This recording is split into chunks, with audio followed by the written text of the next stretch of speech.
tuned into Breaking the Mask of Depression with your host, Diva with Depression.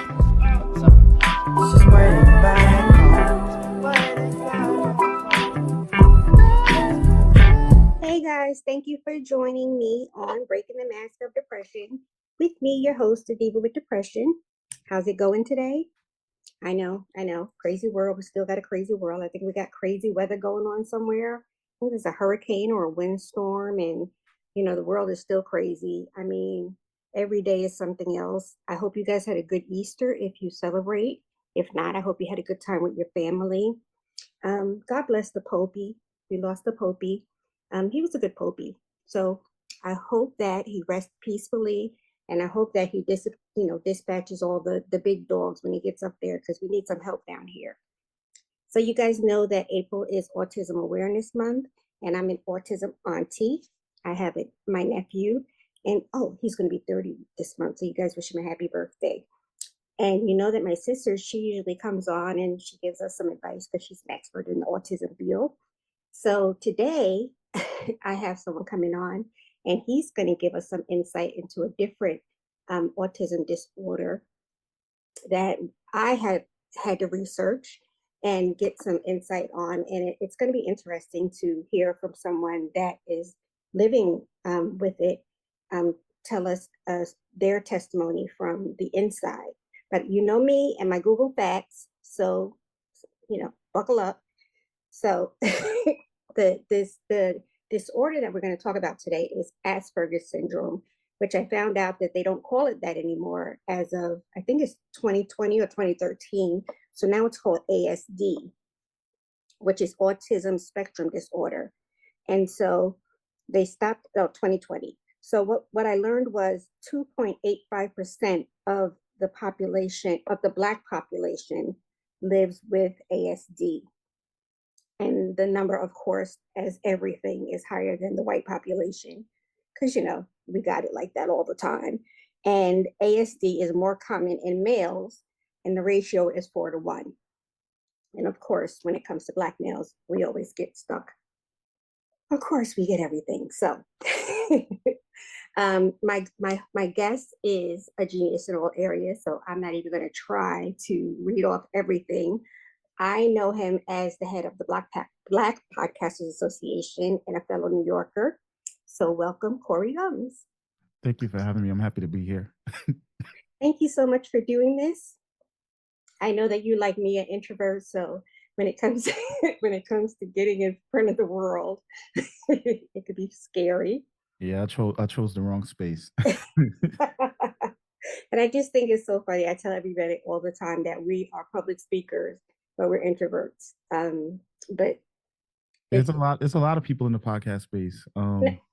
In the entertainment industry as a whole, as a matter of fact, today is the anniversary of my Purple Love, his passing, and he was an introvert, and I think it's talking about Prince. Yeah. Well, we have the same birthday. Oh, interesting. That's my heart. Okay, so not to be cliche, but tell us a couple of things that you are into, your jobs. So, this is the introvert part, right? Talking about yourself. Despite all, I always got to get reminded about people about my accolades, quote unquote, that I've achieved. I don't want the accolades. Just, the Black Podcasters Association is a big thing to me. I wear many hats, and that's part. You do. We're going to talk about that probably in this conversation, but I'm the founder of the Black Podcasters Association. We started right before the pandemic hit New York. Actually, we started the same month as a Facebook group that turned into now a paid community, online community, and becoming an institution in the industry, which was the goal when I started. Outside of that, I'm a web developer. I have a background in music, my first love. As young as try to do the rap thing. Wanted to work in the studio, wanted to be an engineer, producer. I still do music, as a hobby. I'm actually going to be rolling out my first instrumental album this year. So okay. Finally got to a point in my life where I'm comfortable. It's just like I'm just going to do it. father of three wonderful children. What else? I sit on the board of Air Media, which was something I never thought about ever doing, but it's been a great and wonderful journey. Sometimes I still be like, "Oh, what am I doing here?" But, and recently was asked to be a sitting judge at the Signal Awards. Oh, So, that's awesome. and I've also done judging for Podcasting Awards. So, That's awesome. um, sometimes when you're in this space, you forget like the things you've done. But one of the best things I like doing is like helping out members and just helping the industry move forward. Awesome, awesome. It's funny listening to you list these things, but as I was researching and writing down things and thinking about you in relation to the research, the creativity thing just kept popping up. And I think about you with the podcasting and the music and the art and just different things like that. And one of the things that stands out in all of these, I hate to call them disorders because they're not disorders, they're just differences to me, is the artistic part of it. And I know, like my nephew, he's fascinated with Legos. He loves Legos. And so every holiday, birthday, Christmas, whatever, he asks for these Lego sets. And some of them can be like $600. And she'll go out and she'll buy this $600 Lego set and he puts it together in an hour. Like these intricate things or whatever. But that he's fascinated with them and art and everything. And the creative thing just keeps popping up in everything. So I thought about you as I was researching it because you just the music. I love your music choices, um, but that's the creative side of it. So I love that part. Yeah. Well, for me, the music it comes from both sides of my family. So I was like Bane says in Batman, I was molded by it. I was born in it. So I guess I just like I don't know why I've always gravitated towards it. So my father was a jazz player. Um, Oh, he, back in the '70s, he played with Nate Adderley Jr. And a couple other people's albums. okay. Where he even wrote his own music. Oh, that's Um, awesome. Oh, wow. sorry, I think my allergies are acting up, so I Okay. apologize to you and your audience. Everywhere. Um, my grandfather was played in a Puerto Rican Philharmonic orchestra. Oh, wow. My grandmother, one thing I learned when I was younger, when I used to go to Puerto Rico and visit my dad, I would be like, he was playing jazz clubs and stuff out there. So I'm always around jazz players and musicians and all these different people. And the one thing a lot of people kept telling me was how much they loved my grandmother because she was a teacher at the Puerto Rican Music Conservatory in San Juan. So she, a lot of them she taught. Oh, wow. She was held in very high regard.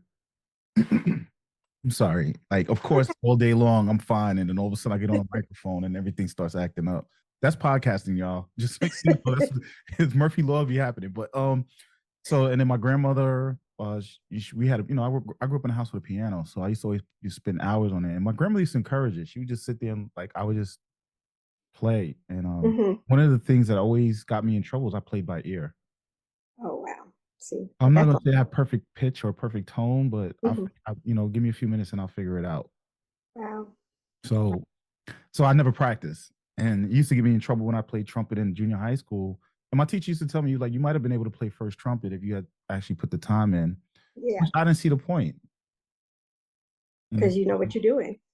you give me, if I'm really into it, I'm going to learn it, and then so Yeah. reading music sometimes is a little difficult. And one of my things in life has always been like, maybe I should pay. I'm probably gonna spend some time on YouTube and get my music theory up, but part of it is it has to be of interest, and I've tried to force myself, and it doesn't work.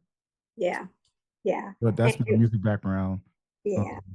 Um, I won't say I have a talent in art, but I used to try to draw some things. I was good at some things and bad at others. My Hmm. oldest son is naturally talented Okay. in art, and one day Hmm. I just saw a picture and I was like, "Oh, where did you trace this from?" And no, he drew it from freehand. So I was like, "So he's an artist now. Hmm. He's gonna be 26, so he's an artist. He's working Wow. with that. He likes comics and anime and all that stuff. Oh, So see, that's a good it field. runs in the family, like the artistic side. We've had That's Yeah, my grandmother's side, my maternal side, we've had like musicians and stuff. My both my grandmother, and my aunt, Chris, they played the piano. They did a lot of that stuff. So that's cool. I always say also too, you can't be a New Yorker without being into music. Like, I mean, I grew up in hip hop, yeah, so it's and just funny was in like you. when I was a little kid, my grandfather, he was old school, like that's that jailhouse stuff. So he was really Yeah. strict on it. But I'd be secretly breakdancing or sneaking, and my older cousin would introduce me to some stuff when he would come visit. Yeah. Yeah. So, but, and it became became a love of mine. Yeah. Yeah. So you recently this is how we got this story started, because you recently, and you can tell me dates when I finish, you recently said that you were diagnosed with ASD, Asperger's, and you're an adult. And so I'm you an adult. and so when you said that, and that's what caught my attention, is because you're an adult, and usually when you get those type of diagnoses, and not saying that it's unheard of that you get it when you're an adult, but usually you get it maybe when you're younger, when you're running around tearing shit up in preschool or elementary school, or your teens, just like ADHD and different things like that. um, so what made you, was it by accident, or did you, say, oh, well, let me go, something's going on, let me go find out? What made you, what happened? So one, the signs were always there. So when you mentioned Legos, I was like, when I was a kid, I used to love my Legos. As I got one reason why I don't do Legos is because the ones I want to do cost $600. I want my Death Star. I want my, I want to build some of these things. Um, and I enjoy doing it. So I wasn't one of those kids that was tearing things up. I stayed to myself. So it was like, oh, he's shy. I also learned when I got my diagnosis, talking to my mother about it. I could talk, but I would. They thought I was nonverbal Me too. up until I was about. She said until like 2, 3 years old. I was 6. So there was that. The signs were always there, but what made me do it?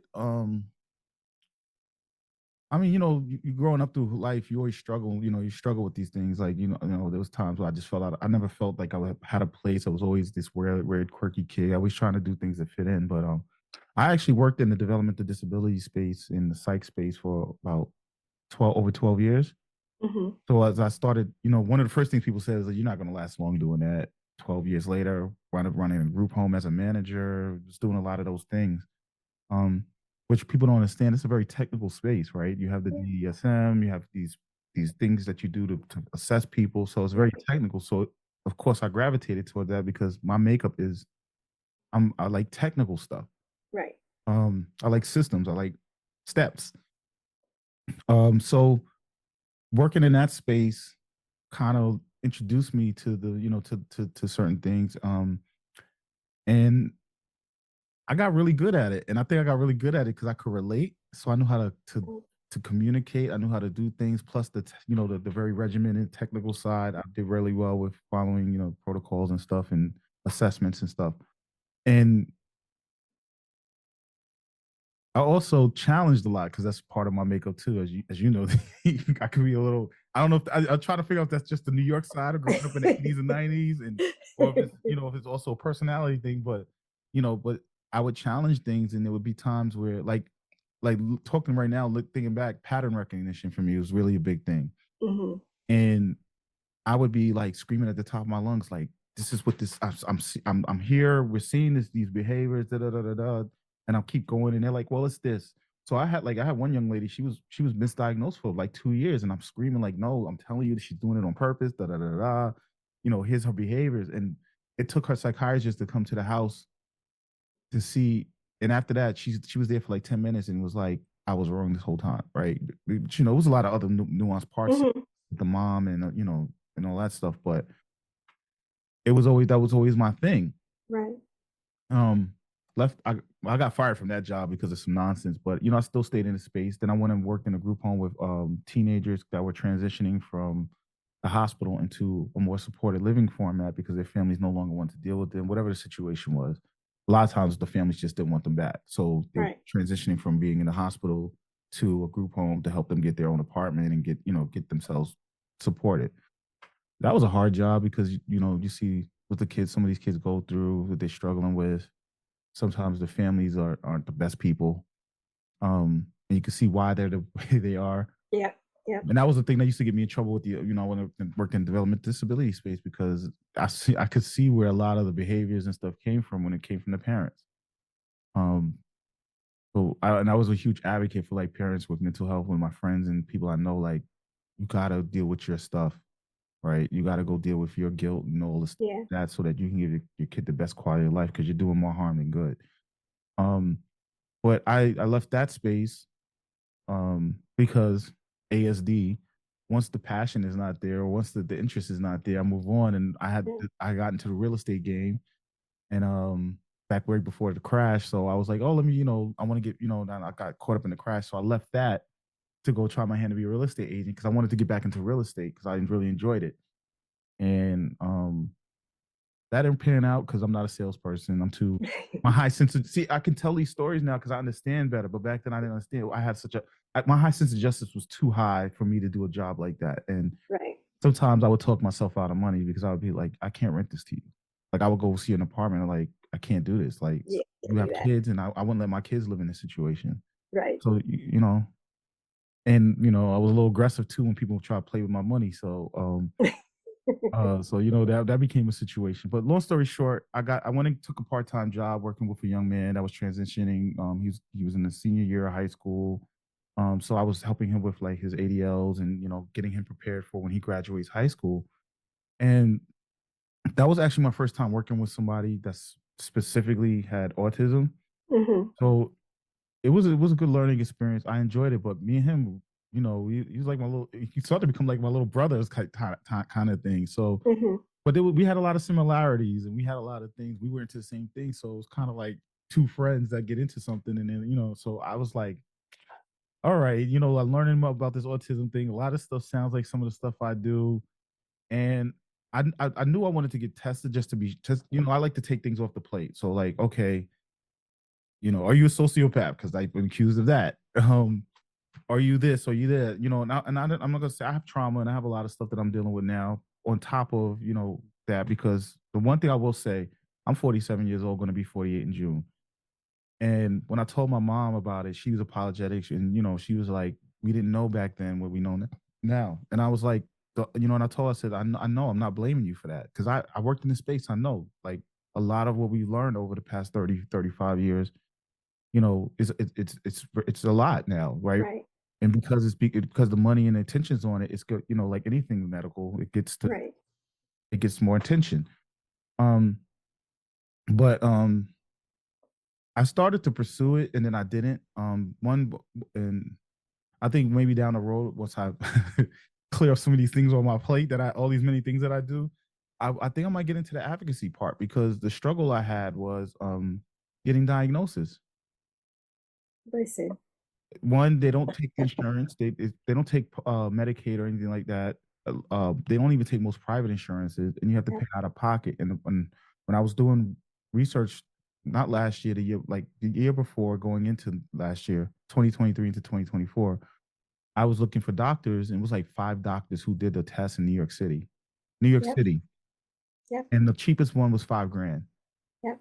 And in my mind, I was like, if I have $5,000, like, and this is ignorant on my side, because it wasn't, but it was like, if I have $5,000 to just dump on doing this, I'm gonna put it into my kids, or I put it into my business. So, Yep.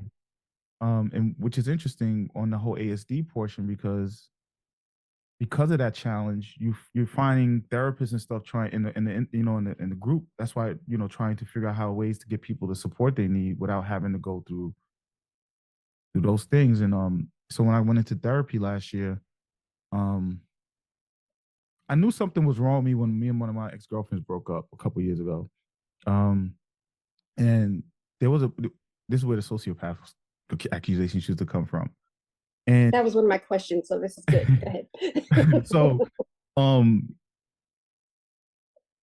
we were things were falling apart, right? And Mm-hmm. the messed up part was we were like friends from like kids. So she was like one of my best friends, and things were just falling apart. And I remember one night we were sitting in the car, and this was the first time I openly admitted it to anybody, because a lot of times you just play the game, you mask, you play the game, Mm-hmm. you don't know what's going on with you just think you're Right. nuts. And she's pouring her heart out, about things that I was doing and how it was affecting her. And I was sitting there and I just was like, I couldn't I couldn't relate. It wasn't I had no emotion about it. And I remember turning to her and was like, something is wrong with me because I know I'm supposed to feel this way, but it's not resonating with me. It's not helping me. And because I mean, to this day, I still care and love for her, but we went through a lot of that things over, since 15 years old. But long story short with that, I just knew, and it wasn't me telling her that because I was trying to be hurtful. I was sitting there. I remember I was looking out the window, looking at the stars, which is one of my things too, right? So like, somebody's telling me, and I'm like, oh, look, there goes Mars, and and I'm getting caught up looking at the constellations and stuff. And I'm trying my best not to pull out my phone because I have an app that helps me look at the stars and stuff. And she's pouring her heart out, and I'm like, I don't know what's wrong with me because Right. I'm not feeling what I should be feeling in this moment for you. Right. And that's when I knew I had to go get checked out. And that relationship, and a couple years later, I got into another one, and there was issues where I just dumped on my ex girlfriend, because she was saying like I was like clothed, you like I'm masking. I'm not trying to let people into with my world because you're gonna run. Right. And Right. and then when we had a conversation, and I remember she just told me something. I saw her face, and I was like, okay, there's a problem here, and I just like kind of just dumped all my trauma, thinking, and now I know why that happened too because of context. I Right. thought I was giving her context about why I wasn't responding to her the way she wanted me to, or why she felt like she couldn't help me. But but from the outside looking in, it was like all this stuff just got dumped out, and Right. I didn't not, and I was doing it, and I'm watching her. I'm literally watching her face, and I'm not picking up the cue. And then eventually, at some point, I was just like, "Oh shoot, I messed up." And I was like, "I just dumped on you," and she was like, "Yeah," and that just kind of like messed up some things between us for a while. So that was like when I was like, all right, there's something going on. I got to pursue it. And that's when I went to therapy to just go deal with I thought I was just going to deal with my trauma. Mm-hmm.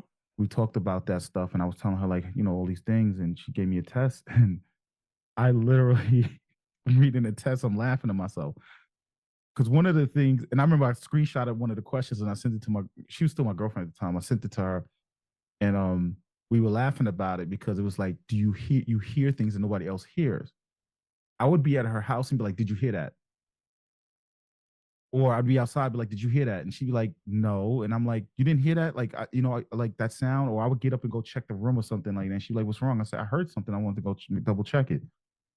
Um, so it was a running joke. But as I was taking that test, I was like, "Wow, yep, yes, yes, Mm-hmm. yes," or whatever the question was. But it was like, "Yes, yes, yes." And Yeah.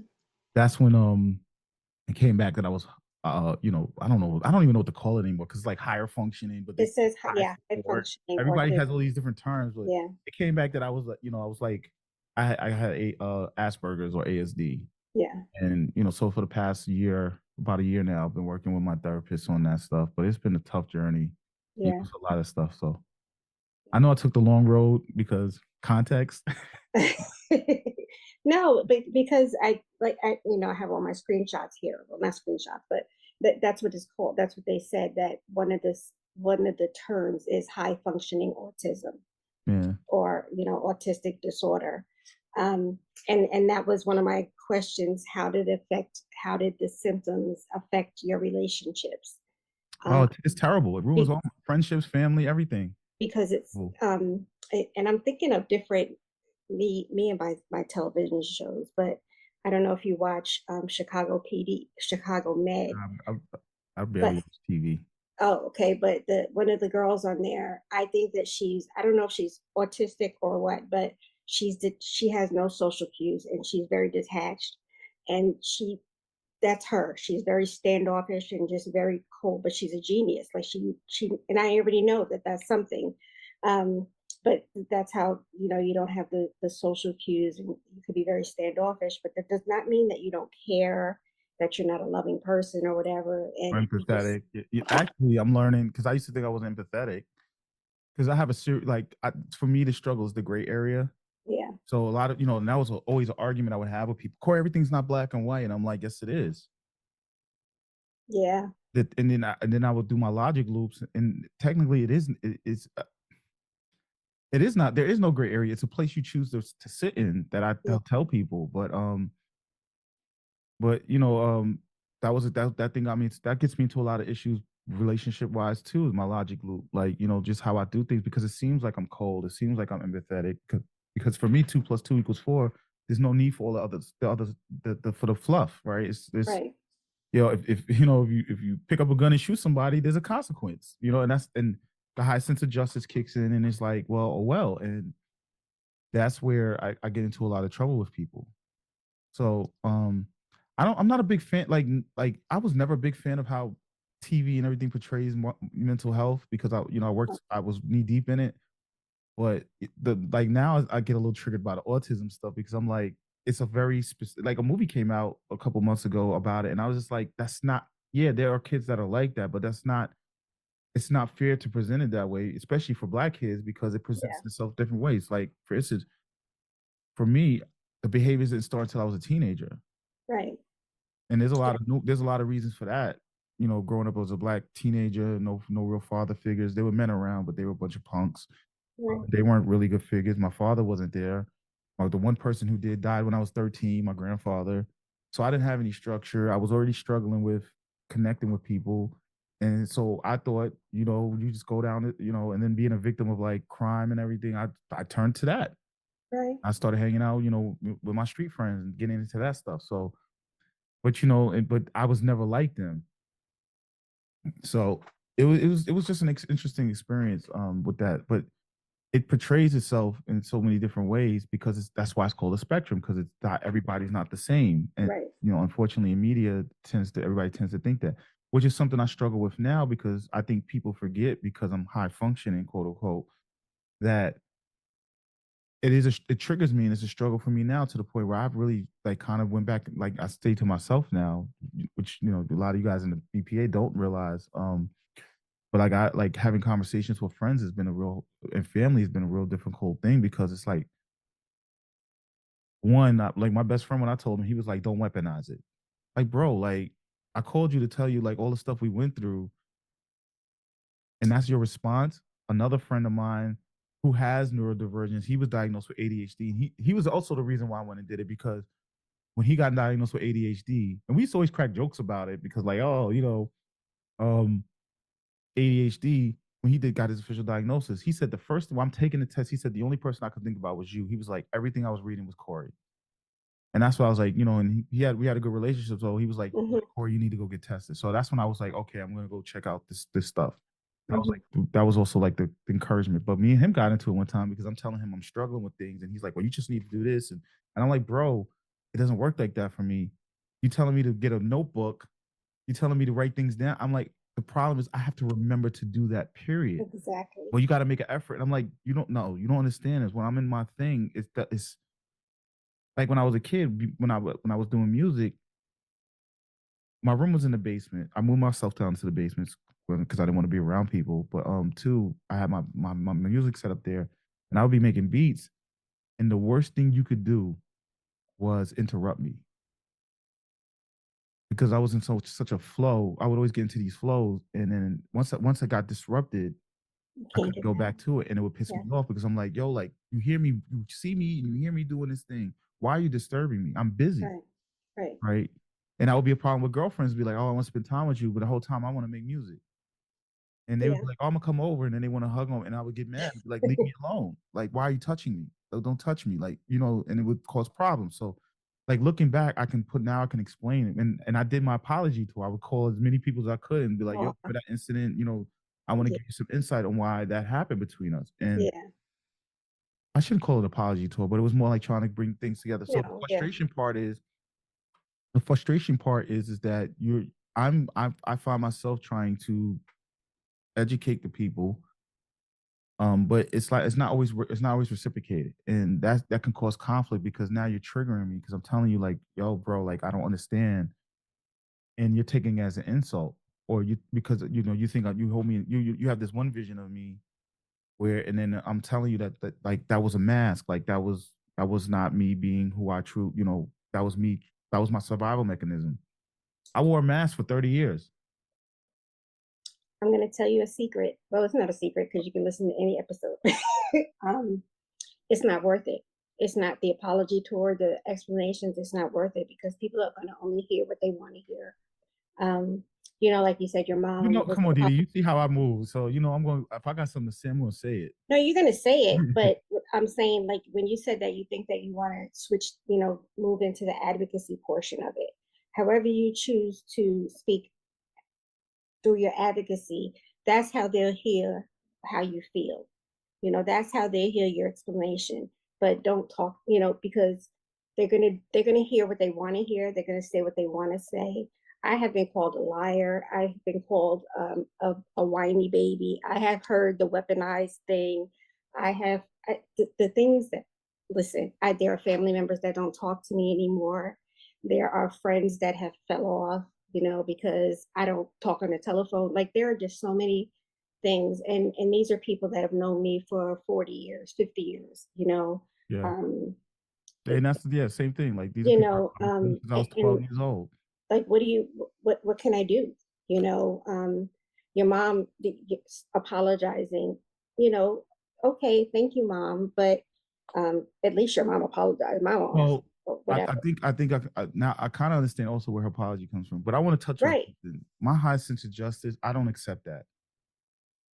I won't I accept know. because know.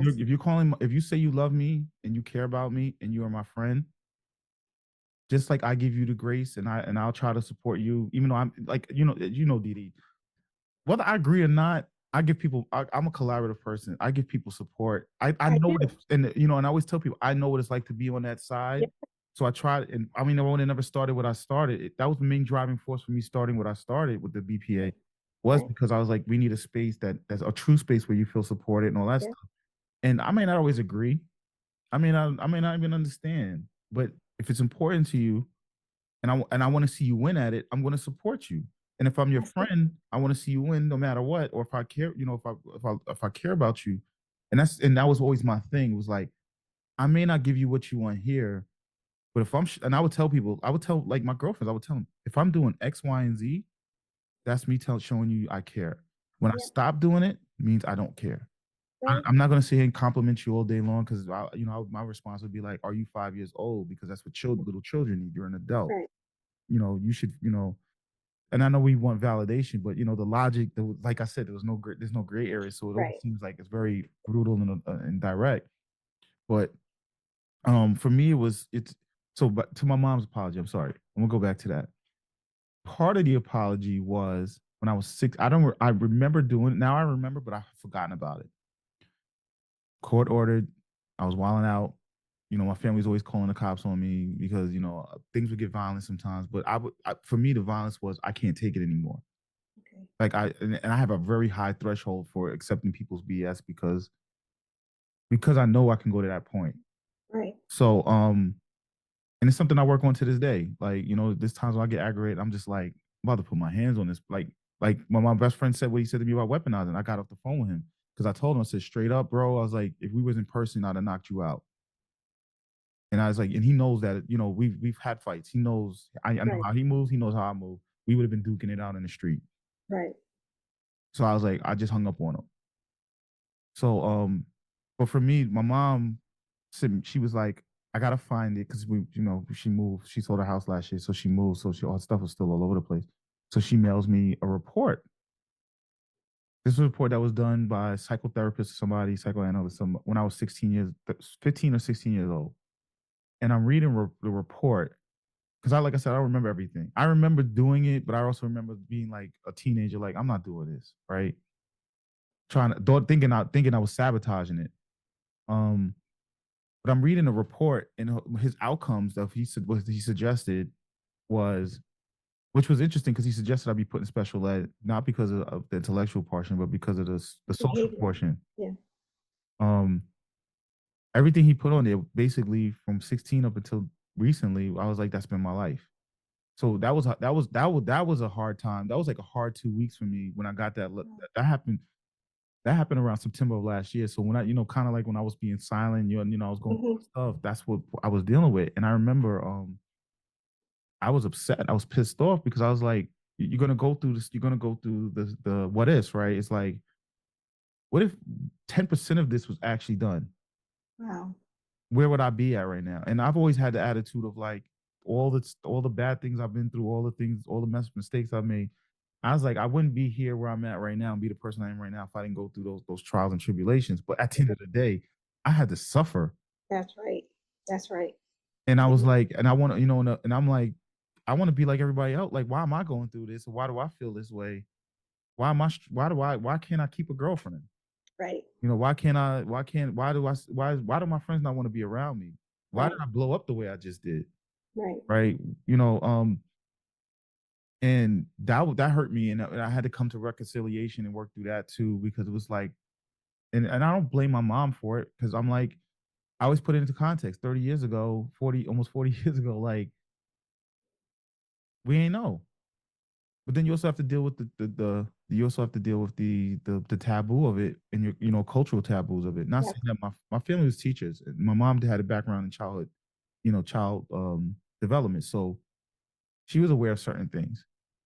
Right. But she was also a mom, and she was dealing with a kid that was wilding out. So like, so I don't blame her for it, but there is a part of me that's like, I wish you had just taken some of the advice. Yeah. Because this Yeah. thing about me, she doesn't know that I went through, or stuff that happened to me that she doesn't know. And I don't really talk about it to my family or my friends about it.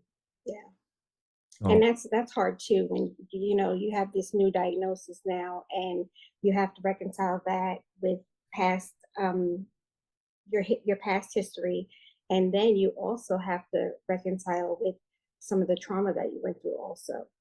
yeah. And that's something that I haven't dealt with either. Like I had the trauma that I have not discussed, and I have to, put it all to. It's just a lot. So um, if you go quiet, I understand that part. That's a lot, and the fact Yeah. that, like you said, your mom doesn't know, your friends don't know, because trauma triggers shame in some situations. There's shame to even being diagnosed with something that you have to, come to terms with. Shame with trauma, shame with it's a lot. So you have to Yeah. give yourself some grace with all of this that you have to put together. I mean, yeah, Um, it wreaks havoc. I mean, some of my friends know certain things because, yeah, and if part of the reason why it's like that for me, and it's still like that, and it's still, it's because people throw stuff back in your face. It's like those kind of moments where you kind of open up to somebody and they diminish how exactly. you're feeling, or they diminish, or they use it, they weaponize it. They weaponize it. Yep. And when you do something wrong, then everything comes out, and it's like, bro, like, I trusted you, like, and so it plus, I, plus also I didn't know what was going on with me, so I kept people at arm's distance too, Right. because I didn't know what was happening. So like, I have so many different relationships with friends. Some friends I like, they know a lot about me, and I think part of this has been me like being open about it because people need to know. Yeah. Yeah. Um, but the other thing too is I get tired of talking about it. I just had that conversation with somebody this week, and I was like, "Listen, man, like we had a long talk, but I was like, I can't talk about. I'm tired of talking about it." And I was like, "If you ever have any questions or you want to talk to me about it, that's fine, but I can't keep talking about it." And like this past month, like, so I found out I have ADHD and autism. I had the or whatever the AUDHD diagnosis, right? Yeah. And I was dealing with the ADHD because ever since I got this last year was really complicated for me because everything came to a head. I got the diagnosis a couple weeks later. I wasn't processing it right. I thought I was. I wasn't dealing with it right. Um, go to Atlanta for a client, go for my birthday, get drunk, every acted a complete ass, um, ruined my relationship. I didn't do anything to her, but she saw a side of me. And honestly, I knew when I went to sleep that night, when I woke up that morning, I was like, yo, you was wilding out, bro. Like, and I didn't understand why that happened. I knew I was like really drunk. But she was like, you don't remember everything, half the things you were saying. I was like, no, I don't. Which is, but I was like, I knew I OD'd, right? And that ended our relationship. So I was dealing with that, and then I was dealing with the diagnosis, and then I was dealing with like trying to understand what happened, and then just doing the business stuff, and Hmm. I couldn't focus. That's kind of why things at the BPA kind of slowed down too, because I couldn't focus Right. And it was such a struggle. It still is. Like I was just like I would sit down, I would try to read a book. I would try to do the thing and I would open a book and I would just close it. Yeah. The only thing I could do was my music because that's where a lot of my emotion goes into. So like that's how I was coping with it. And then I had to put on the mask because like had to speak at a conference and I still had to do the things I had to do with business. I still had to keep that going. But as I started learning more about my diagnosis and the symptoms of it, because it's funny, you work in this space, you can recognize it, but then you don't recognize it in yourself. Right. So I started listening to this book about this. I can't remember the name of it right now, but I'll get that for you. But that helped because it was just teaching you how to cope with your autism. And I started learning a lot like that. For a brief moment, my ex girlfriend came back into the picture because she saw some of my posts and she reached out to me, and that was our reconciliation moment because a lot of things that over the years that we went through and differences, and because she's very headstrong, I'm very headstrong, so we was always bumping heads.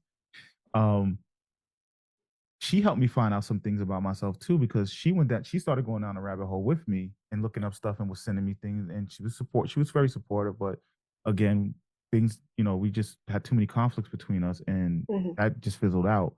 Um, but it was a hard time, and I learned that culmination of my birthday. So what I learned was that one of the big things for me is autistic burnout, um, Oh, okay. which is you just you just over too much sensory over things, and everything comes to rises and then it comes crashing down.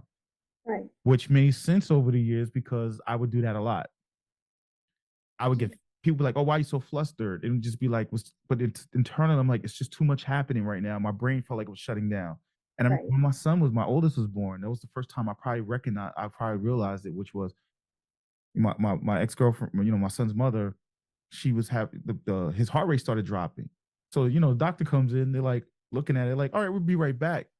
And she's in her state, so I got to be the one that's got to be the stable person. And they just come reeling all this stuff in. It was like a whirlwind, and they got her doing all these things. And she's like, "What's happening?" And then, of course, nobody's telling us anything because they don't want anybody panicking. And I remember I was just like, I'm listening to the doctors. I'm trying to calm her down. I'm hearing the beats. I'm hearing all this stuff. I'm hearing everything. And I remember like just my brain shut down. I almost fainted. And I had to pull myself together because I was like, if you faint right now, you're just gonna make things worse. And Right. I stumbled and then I just like pulled everything together. But I didn't recognize that was my overstimulation, how it was Right. for me.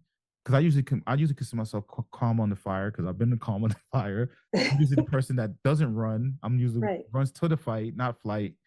Right. Um, and over the years, it'd be like I would it's just situations or like something would happen, and I would just people were like, why are you acting like that? And I'm like, not recognized. I just know I'm highly stressed. My brain is on like everything's going Yeah. crazy, and I'm sitting here like, why is nobody else acting like this, right? And but that weekend for me, like when I look back about it, and I talked to my ex girlfriend about it, when we finally reconnected and talked about it, I realized I was like, holy crap! Like Thursday, it was like Thursday. My birthday was on a Friday. Thursday, we went out on a boat ride out here in New York City for one of my favorite bands. My son joined me, so I was happy about that. And that was a stressful. It was a long night and it was stressful when we were leaving because the crowd, like all these things bothered me. But I just ignored it.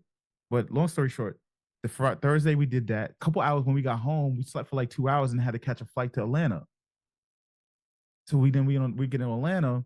I haven't been in Atlanta since '97, so I'm kind of like who, and a lot of my friends, and a lot of BPA members out there. But that Okay. Friday, everybody was gonna come celebrate my birthday at a spot.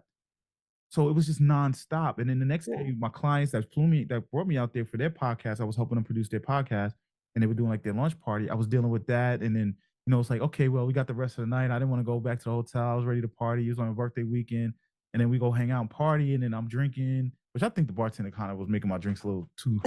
I remember I was like, she told me how drunk I was, and I was like, I only had like 3 drinks. Right. I hold my liquor, so I was like, I only had like 3 drinks. I was like, why was I so drunk? And then You everything, were the birthday boy. and I didn't realize I was crashing and burning the whole time because it Yeah. was just nonstop, constantly going boom, boom, boom. Yeah. And I used to pride myself on that. Like I could go. I've coded for like 3 days straight. And that's the hyper focus. That's the other thing. Yeah. But looking back and like after I started learning about masking and artistic burn, I was like, yo, that was that night because I was so happy because this was like one of the best birthdays ever for me, right? Because usually birthdays are like terrible times for me. Right. Um, I guess I was so ecstatic that I lost control, and then I realized all the years of like autism burnout happened in that moment. And when I say I crashed and burned, I crashed That- and burned. Yeah. I Yeah. burned epically, and that's how Yeah. I do things. I do things epically. I want like my mentality. If I'm gonna lose, I'm gonna lose. I'm gonna lose bad. So and that's what happened. And Yeah. and I was very apologetic to her. But I had to learn. I had to learn what it looked like for me, and it's still a struggle. Like a couple weeks ago, I sent a bunch of text messages out to people. Like I felt it coming this time. Like usually it's like I'm in it, and I'm like I gotta shut down. This time I felt it coming, and I was like, I'm gonna be. Don't reach out to me. I'll reach out to you. It's gonna be a couple of days. You're not gonna hear from me. I'm all right. I have to go deal with this. And Very good. for a lot of people, they weren't used to that. Very good. And some people took it personal. And I'm like, bro, like it was that or me put hands on somebody. Like, because I don't know how to deal like that's why I was into sports, because that's how I dealt with my aggression. Um, But but that's good. That's good. I know I I'll give hijacked you the an conversation. example. I'm sorry, No, but but that like when I came to the Afros and Audios, I didn't go to the party that Saturday night because after the whole day, and when I got back to the hotel, I I met my cousin, and I was like, I don't know if I can do it. And she said, well, then you just can't do it. She was like, listen, she said, you're here. You know what I'm saying? She's like, the whole world is shocked that you even came. She said, if you can't do it, then don't do it. And I was like, I don't think I can do it. I don't and think that's I the can hard do it. part, right? Is being able to recognize and say and be okay Right. with it, And right? I've never been, I mean, like I'm the person, I'm gonna suffer and I'm gonna go. If I tell somebody I'm gonna go, I'm gonna go. But I just couldn't do it. I couldn't do it. It was just so overwhelming. The whole day was overwhelming already. There And was a then lot. There was a lot going on. and it was my first time like meeting people and stuff like that. And I was like, I just couldn't. But you have to get to this space where it's like, people will just have to understand, Well, if it you makes you know? feel better, see, that Huh. was you. When you saw how I was there, the whole time I'm dying inside. But you have to No, get I to the was no, I point. was no. When I'm telling you, I'm like, I'm not saying that figuratively. The whole time I'm trying. I'm. Like I said, I was going through a lot, and it was like I'm here. I can't. And maybe that's the man thing. I don't know. That means sometimes the toxic masculinity thing is like, but for me, it was like I'm here I'm here as the founder of the Black Podcast Association, and every year we have a bunch of members, and I'm trying to support Talib with what he's doing. And it's like the job has to get done no matter how you feel. The job has to get done, and I think people don't understand that's the complicated part with these things too. It's like, it's like you got to fight yourself. But that whole time, I was still in grief over my relationship ending. I was still dealing with the diagnosis. I was still dealing with me trying. I was dealing with my identity issue because that happened a couple weeks before I woke up one morning and I was like, who the hell am I? Like I realized I was like, I've been masking for 35 years since I was 13 years old, or that I Yeah. can remember. And I was like, because at 13, when my grandfather died, was like a pivotal point for me. And there's trauma behind that. But that's when I started cutting class. That's when I started acting up. Um, and that was the last time that was the last time I actually got robbed for my bus pass. So like that's when I got on some like hood stuff, right? And I was like, I'm not gonna be, you're not gonna do that to me anymore. Um, but I was dealing with all of that stuff, Yeah. and mostly I would have never even known. Some people knew, a couple people knew. Probably one or two people knew, Yeah. but You most have to start surrounding yourself with one or two people. They're not even one or two people. I have three close friends. I lost my sister a couple of years ago, so that would have been four that know everything. So if they know if they say good morning, how are you doing, and I'm like I'm feeling like shit, but I'll be okay. And they know that there's not going to be a conversation today. I'm yeah, okay. I'm stinking. The monster's acting up. Like they know all the code words, right, and then they're not offended if I don't want to talk to them. They're not offended if I don't want, like I'm in Florida now. So like my sisters that are here, they know that if I don't feel like getting out of bed, I'm not going to get out of bed. They don't get upset. Just let me know if you want to go get coffee, or let me know if you need me to come over. But you just have to surround yourself with people that love you in spite of, that are not gonna throw it back in your face, that are not gonna shit on you because you can't talk to them for a couple of days. And there are people out there. And you have to get people in your personal life and your professional life. So like if you would have told me when we were at Afros and Audio that that was where you were at, like if I'm your professional, you know, in your professional circle, that I'm gonna run interference, you know, for people, because you have to Yeah. do that. You know, you have to surround yourself with people like that in your professional and your personal life, because if you don't, then you're gonna crash and burn in every pocket of your life, you know. Yeah. Yeah. And not be ashamed of it, like not be afraid to do it, because there's millions of us out there, and we have to run these businesses, and we have to run these You have to live. You have to platforms, survive. you know. And so like how are we going to do it? We have to support each other, and that's the only way to do it. We have to help each other, and we have to help each other get through it. And so I I agree with you, and it's hard, right? Because it is a very It's extremely hard. it's a level of vulnerability that you don't It even know. is. It's hard to even tell who you can do that with, because especially growing up how I did, like I've had best friends do some really devious stuff to me. I've had You and friends me both. like I have friends right now I don't talk to at all. It's on site type of situations, like. Exactly. And these are people who I like. These are guys that we was in the trenches together growing up, and Exactly. and I've overextended myself because I was being a friend, even though they were dead wrong in certain situations. I still showed up and was supporting them, helping them with their kids, or stuff like that, Exactly. without asking, without hesitation. So it is hard because it's like you have this level of trust with people, and then But the crazy part is like almost perfect strangers.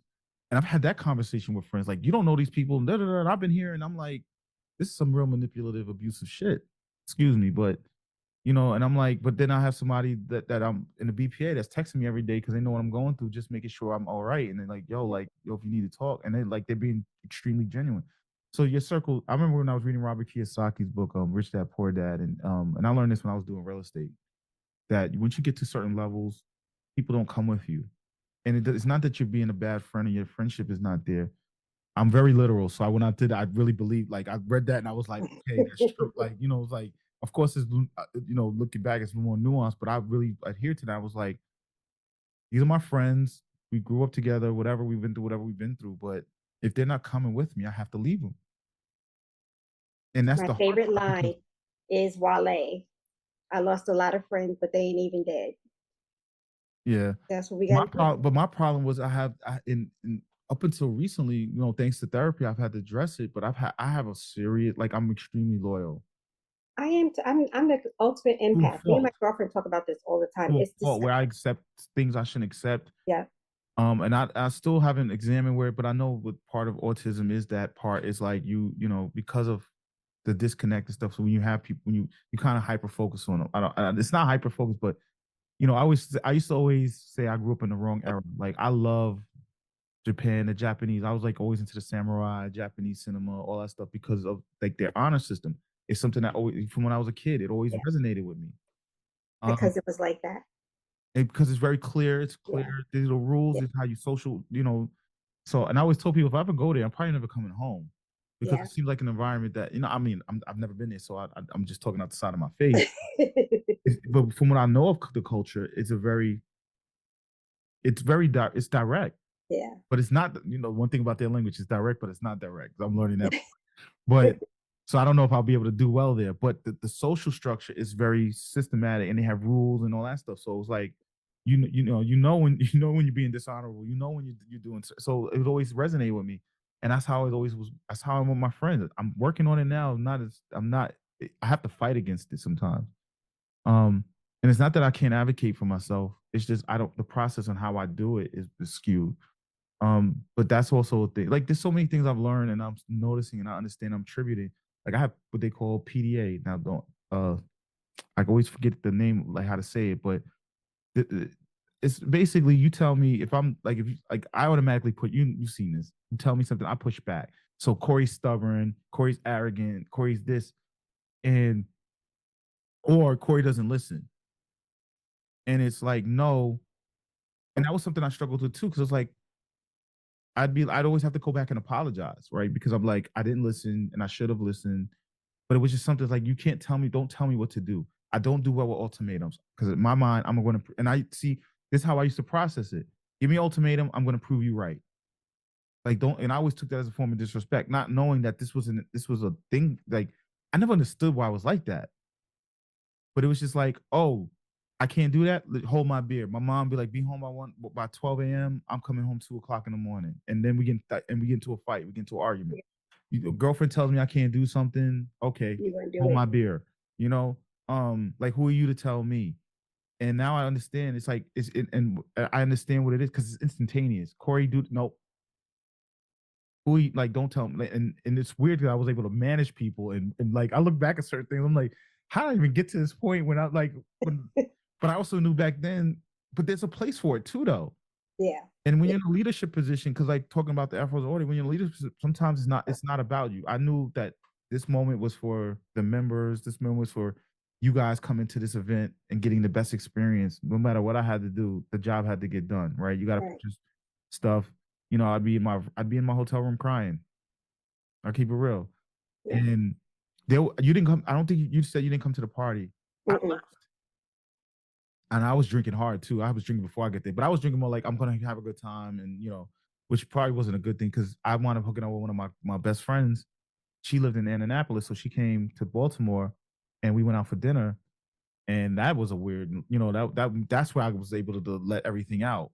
Mm-hmm. Um, so I had to leave because I had to go. One, we don't see each other like that. So when I'm ever in town, like we're always trying to figure out how to see each other.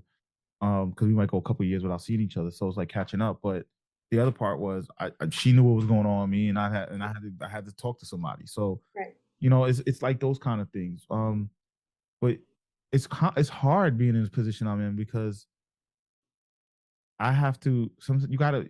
It's not that you have to not pay attention to your mental health or take it important, but there's things that have to get done that's beyond you. It I is. think that's complicated, and I think, and it's I think part of the problem what I'm learning too, being a high functioning autistic person with autism. Sorry, because that's another thing how people identify themselves.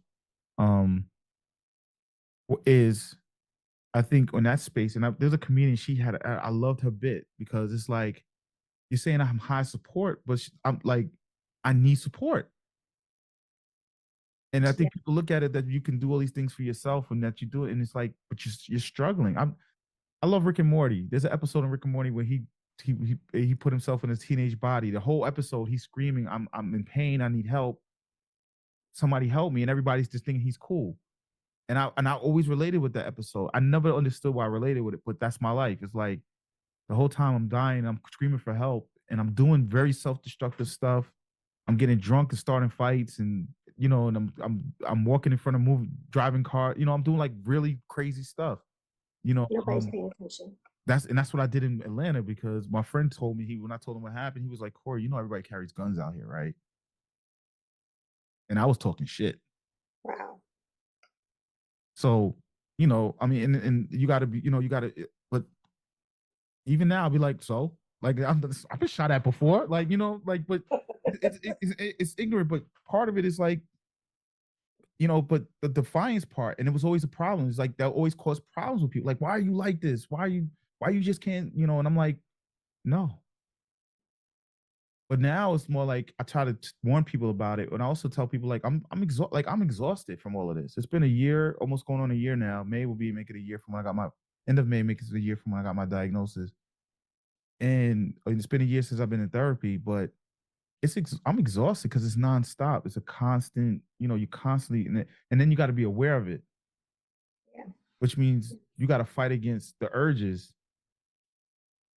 So, like today, for instance, I've been on medication for the past month because like what I learned in just in medical, I try to do least invasive to most invasive.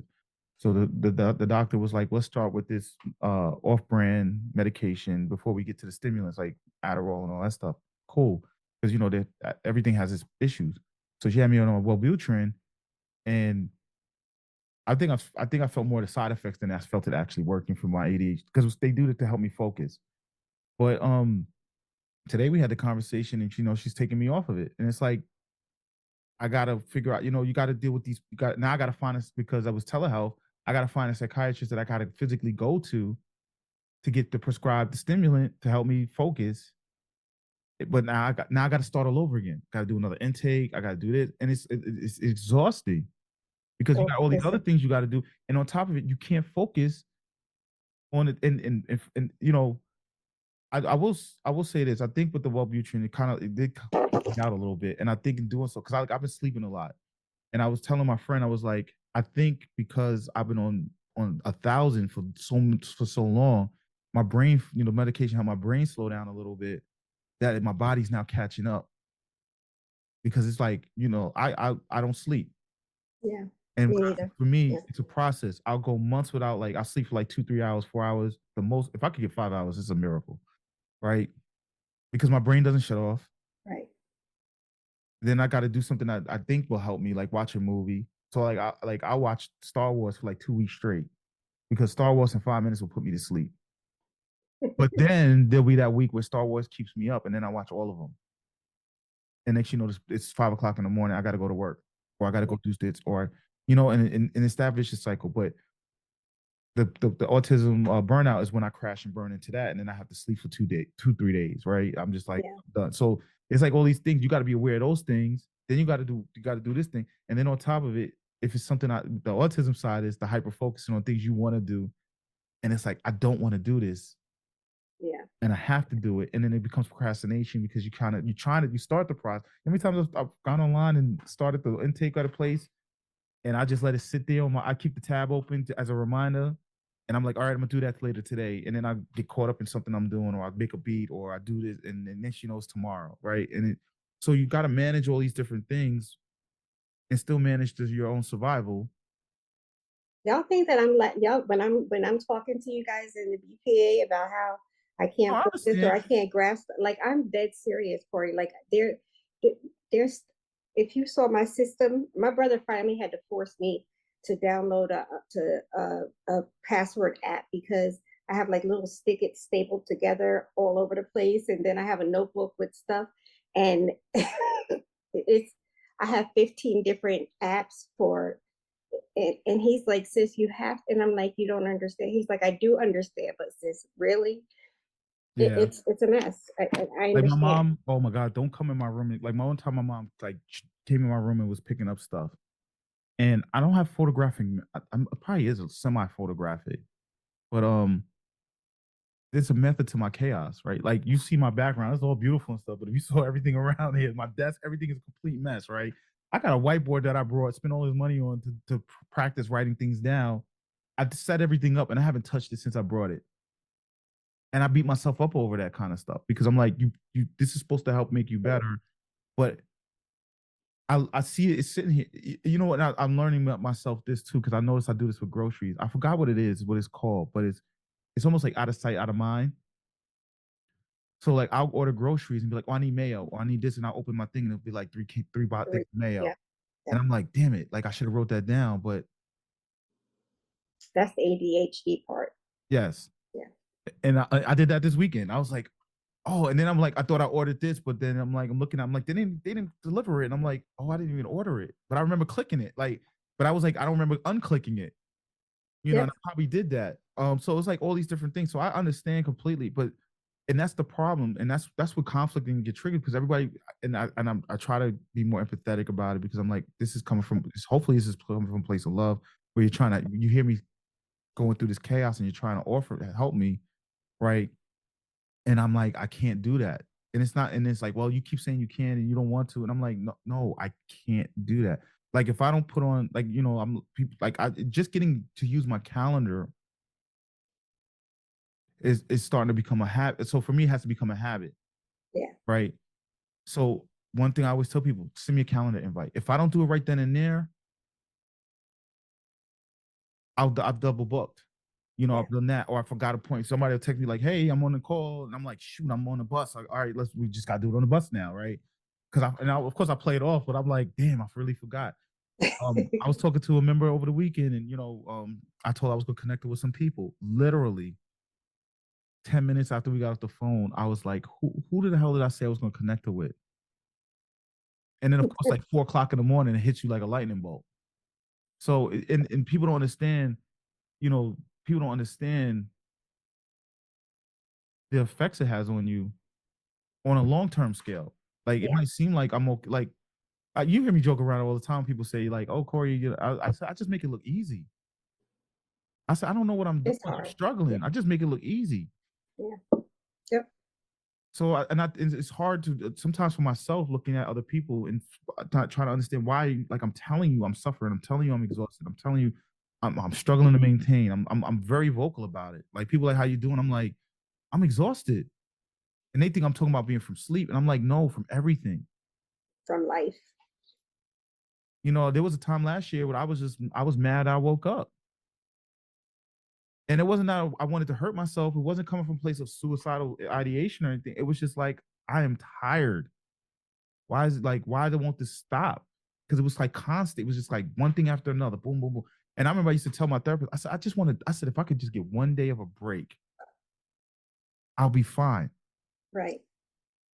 Yep. People are like, oh, why don't you go to like, why don't you take a vacation? I'm like, because it's not a vacation for me.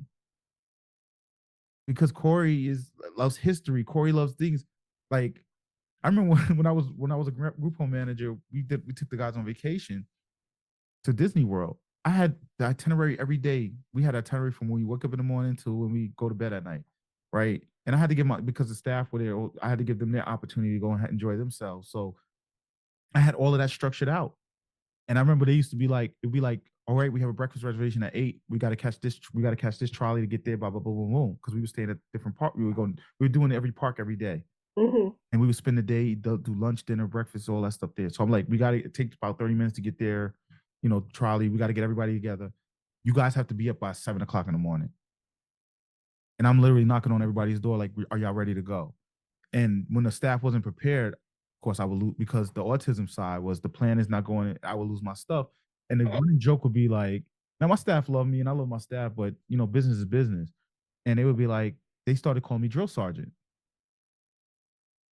And they were like, Corey, like everything, like this is vacation. Let everybody. And I'm like, we are enjoying it. This is what they wanted. They wanted to come to Disney World. We're going to make sure we get the maximum, as much money as we spent on this trip. We're going to get the maximum thing. It's always, like I said, there's no middle ground for me. It's always this or this. It's always from Right. one side to the Right. other side. So like, and like I always tell you, the signs were there. Right. And Right. and that was always a big thing, especially when you're in a relationship with a woman. I'm not being sexist or anything, but I'd be like, I'm gonna be at your house by not. All right, we got to be here by 10 o'clock for our reservation or wherever we're going. I already did the traffic report. I already knew I have 3 routes already figured out. You know, like I know New York City streets like the back of my hand. I mean, that's why I did so well when I drove Uber because that's why I was making a lot of money when I drove Uber because I knew the routes. I knew how long it was going to take. Oh, you got to get to JFK. We're in Midtown Manhattan. The bridge. Okay, we're going to go through the tunnel. 25 minutes. Like I literally have all that stuff mapped out. And I make a contingency for. I remember I got off the highway. Guy got mad at me, and I was like, "Bro, you said you need to get there by this time. We're in bumper to bumper traffic. We're not gonna move. I know the back streets. I'll get you there." And I literally got him there like 15 minutes before the time he was supposed to get there. So, and you know, and he gave me a good nice tip for it. But long story short, like that was also an issue, like the scheduling. So for me, it's like it's all over the place. So the ADHD stuff kicks in, and then the autism kicks in, and it's always like I look at the memes and stuff that people, you know, make videos people make joking around about it, but I'm like, bro, like that's true. But when you don't know about it and you don't know what it is, Yeah, it's you don't know like, what is wrong with me? Why one day I'm like on point with everything and everything, and then the next day I'm just like a hot mess. king procrastinator. Like I just don't have and then you're internally beating yourself up over it because you don't have it, and everybody's looking at you, and it's like I don't know. You know, and I hope people listening to this understand and then the experience is different for everybody. It And is. we as It is. humans tend to generalize based off of what we see, especially when we don't know something. I mean, look at the Yeah. political climate we're in, right? People have a very singular view about things, and they're not willing to accept or move. And but you got to understand that somebody has ADHD doesn't mean they're going to be bouncing off the walls. That person might want to sleep all day long. You know, Yeah. like everybody has different things. Yeah. For me, my autism presents in my music, my taste in movies. If it's not of interest to me, I don't. And I always crack jokes with my ex-wife. She used to always be like, "We watch everything you want to watch. When we gonna watch something I want to watch?" And I made the mistake of watching. I was giving her The Notebook. I should have never done that to myself. It was torture. It was torture. It didn't make sense. And she's like, "But you like Star Wars?" I said, "Because Star Wars doesn't make sense because it's not supposed to make sense because it's not real." And I ruin moments because it's like I'm in a movie. I'm like, this doesn't make that's stupid, you know. And I'm doing these things, and I'm ruining the experience because I don't want to be there. So now I'm agitated, and I'm like, that doesn't make sense. That's illogical. Da da da. And no, the rain doesn't fall that way. This is bad. You know, and I start doing that. The technical side kicks in, and it's like, Let's just go home. Let's just go. But it works in my favor sometimes, and then they never want to do it with me again. Oh. So it works out. So sometimes sometimes it works, and I don't have to ever, you know. But for me, it's very like I want to see a rom-com, and I'm like, well, you gotta go see your friends. You gotta go with your friends to this. Yeah, I can't do it with you. I went and saw what was that black movie? The Best Man, the last one made, right? My ex-wife, she wanted to see that. It was one of her favorite movies. And I was like, I kept warning. I was like, I don't want to do this. I don't want to do this. I can't do this with you. But because you're in a relationship, but I'm also like, I can't keep taking, even though I've given other places. This was important to her. I got to tough it out. And I just remember I sit in the movie theater and I was like, this is hell. If there was hell on earth, this is hell for me right now. Because it was just so like that's how my stuff presents history. Like people be like trains. It wasn't trains for me, it was planes. Because I grew up nearby JFK. Yeah. So like when I was growing up, I remember seeing all the planes. I love planes, but I like technical stuff. Yeah. I like trains too when I'm on them and when I'm in the moment, I pay attention to it. But it's not like I'm like so history. That's why I did so well with law. Programming is why I like programming. That's because I could I would literally, like I said, I coded for 3 days straight. When I say I coded for 3 days straight, I watched all 5 seasons of Game of Thrones straight. Oh my gosh. My mom would get up, go to bed, go to work in the morning. I'm sitting in front of the computer in the dining room. She'd come home from work. I'm still in the same spot. I would just stop to get something to eat and go to the bathroom. That was it. And just to do that, I had to get to a point where I was like, I can't hold this anymore. So that's how some things present. And it's not, and now knowing what I know, I try to let people know, like, I can't do that. And I don't want to ruin the moment for you. Right. Because I'm going to ruin the moment for you. Because it's gonna be present. I can't, you're gonna know I'm uncomfortable. Sometimes realize that